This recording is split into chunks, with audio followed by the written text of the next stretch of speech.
Welcome back to Rocket Ships 49. Welcome back to the cave.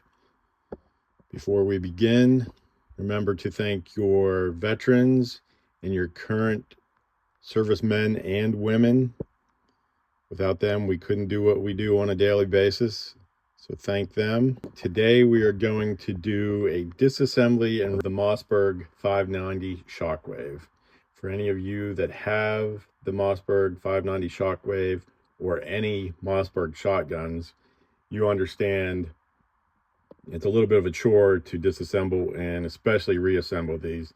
So we're going to try to go a little in-depth as possible and one step at a time to show. As always, the first thing you do is make sure the weapon is cleared.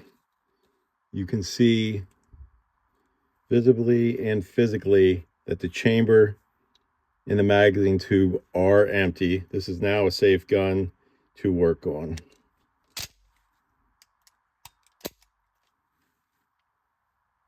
Very first thing you need to do is remove the magazine takedown cap. Now this one is a little bit loose.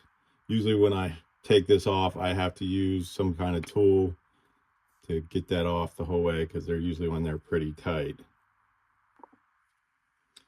Now on this one, I already have a light, so I need to remove that. And the next thing you're going to be doing is removing the barrel.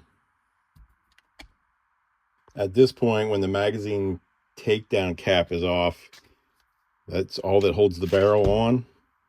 So it literally will slide off just like that. And I want to put that off to the side.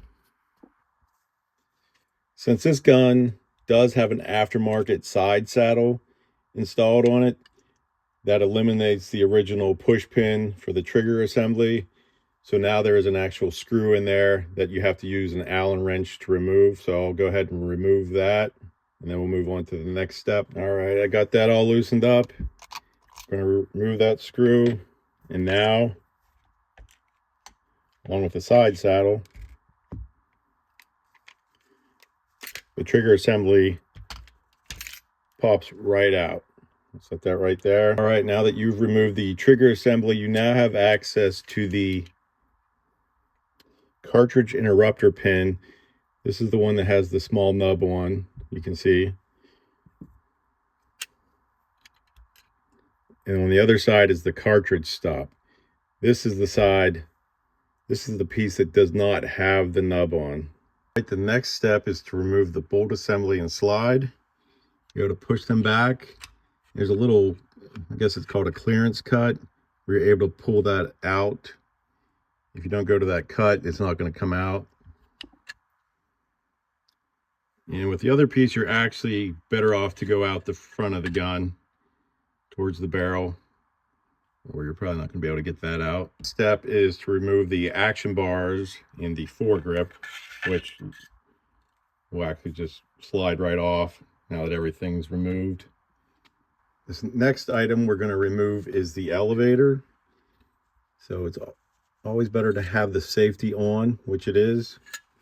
Reach down in, grab the elevator, and you're going to gently squeeze at the sides to remove it. Place that with your other parts, and everything has been removed. When everything is totally disassembled, this is what you should have on your workbench. It's always a good idea to make sure you lay it out so you can see everything. Sometimes you even take a picture. Sometimes I take pictures of the gun as I'm disassembling it or reassembling it to make sure it goes back in the correct order. Thank you for tuning in to Rocket Ships 49, and stay tuned for more videos. Thank you.